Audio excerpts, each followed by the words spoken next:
Hi, my name is Amy Pavlina. Today I'm going to go over the lesson for Social Studies Grade 4, Unit 4, Day 5, Federalist and Anti-Federalist in New York State. So today with your students, you're going to be continuing from your past lessons on doing the Articles of Confederation, who were the framers of the Constitution, and today you're going to dive deep into arguments for a constitution with a strong federal government, those Federalists, and arguments against having a strong federal government, those Anti-Federalists. So this lesson's particularly challenging, especially the group work, which I'll go over at the end, how I split it up, and some scaffolds and supports that I provide for students. You also have a lot of supports for students with disabilities within these lessons, and you could click through any of the hyperlinks here. So the first thing that I like to do with students before even coming into the quotation, I like them to think, what are some school rules and what are some classroom rules? And being that we're digital for my class this year, rules look very different.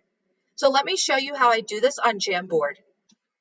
So looking at Jamboard, this is how I set up my students at the beginning of the lesson as kind of an introduction for what we're going to be talking about today. Centralized versus local. Classroom would be local, centralized would be school.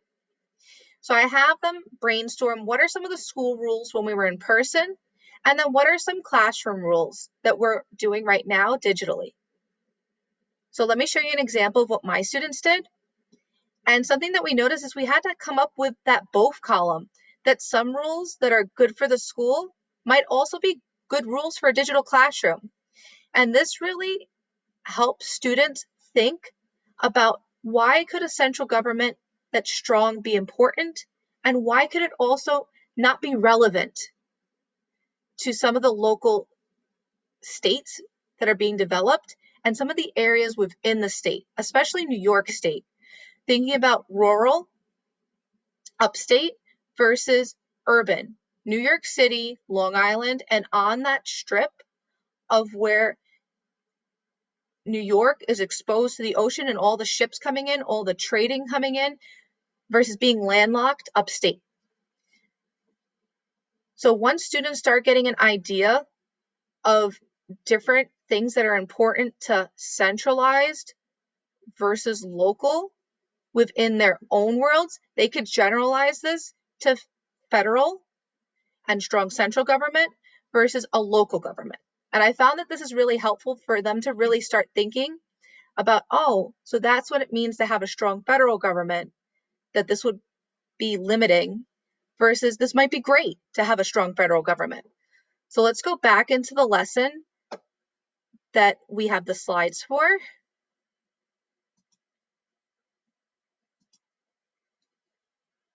And after you do your own introduction for what would benefit your students most, you're going to look at the quotation and you're going to think and brainstorm, what would the writer be afraid of?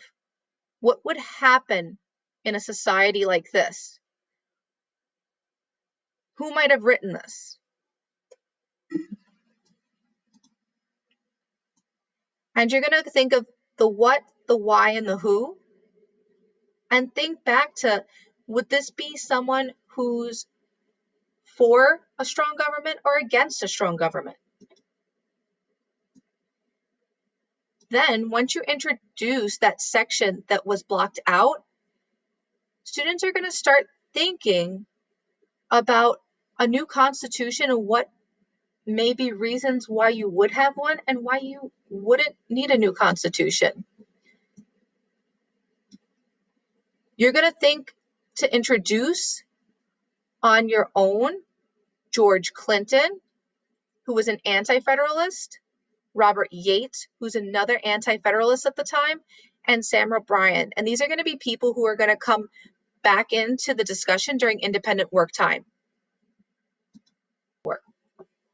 This is where you're going to think about how can you best meet the students' needs in your classroom through the independent work. What I like to do for this part is I like to split it up. So my group that's going to need more support, I'm going to do step 1 with them in a small group, versus my students who are more independent and more analytical, I'm going to put them in the step 2 portion of the independent work. And then we're going to come back as a class to share out. So let me show you the supports I use for step 1 with my students. And you have a lot of great supports in the lesson that's provided for you, but you really have to dive back into unit 1 and find what is going to be most supportive for your students, for them to visualize New York as a state geographically, and as a state commerce-wise, and as a state with Federalists versus Anti-Federalists and where they are at this time.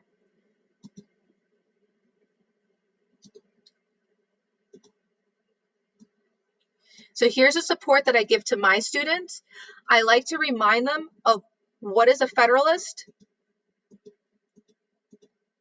versus what is an Anti-Federalist. And I put it more into words that my class can understand. Yours may be looking different. You might use the exact text that's given to you. And I like to really get them into the mind frame of that the Anti-Federalists really thought that a constitution was so oppressive, it's like having a king again.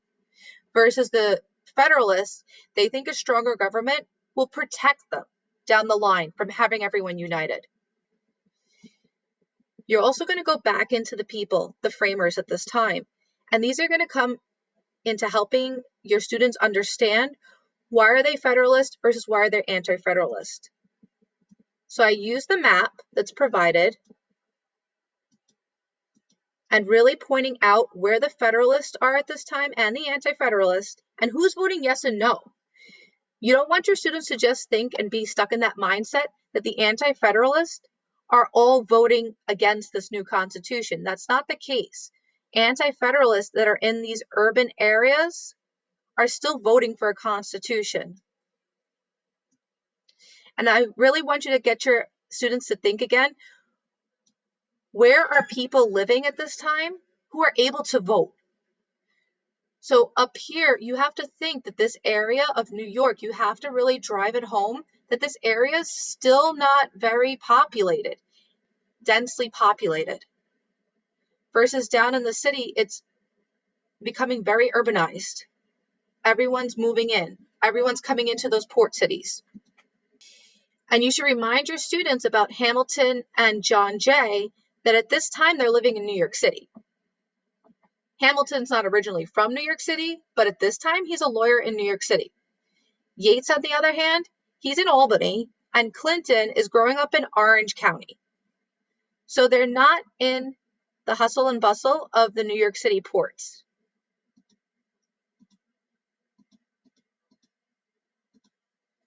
Another key map that I take from Unit 1 to show students and remind them of what New York is at this time is that here is Long Island, where New York City and the outer areas of where Federalists and those supporting the Constitution are from.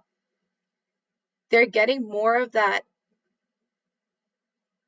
incoming trade and commerce versus people living in more upstate areas and out of the city. They're depending on the Hudson River, and away from the Hudson River, they're really depending on fur trade, and they're really one in their own with what they're doing at this time.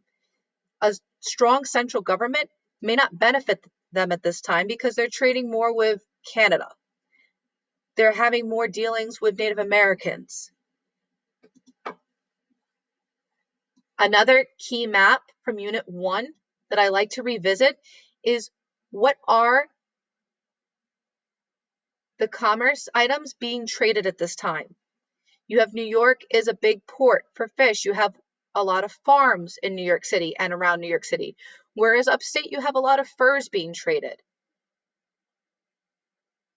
And by doing the side-by-side, students can easily see this, and you can point it out to them a little bit easier. And then I go over the work for part 1, and I do this together in a small group. Or you can set students up with this support, and they could do it on their own. Let's look at step 2 for independent work. For step 2, students are going to have the support of audio, or they can read, and they're going to highlight Federalist and Anti-Federalist ideas within the sources. And then once they've completed reading and highlighting, they're going to sort them into the source letters and the reasons for having a strong central government versus not having a strong central government and having a stronger local government. And then at the end, you're going to come back to check for understanding for what did they have in common. So back to school rules versus classroom rules. What are some that you have in common? What are some things that these Federalists and Anti-Federalists had in common, even though it seemed like they had such varied views at this time? What do you think could have been added to the Constitution at this time to make both of them happy? What is that happy medium in between?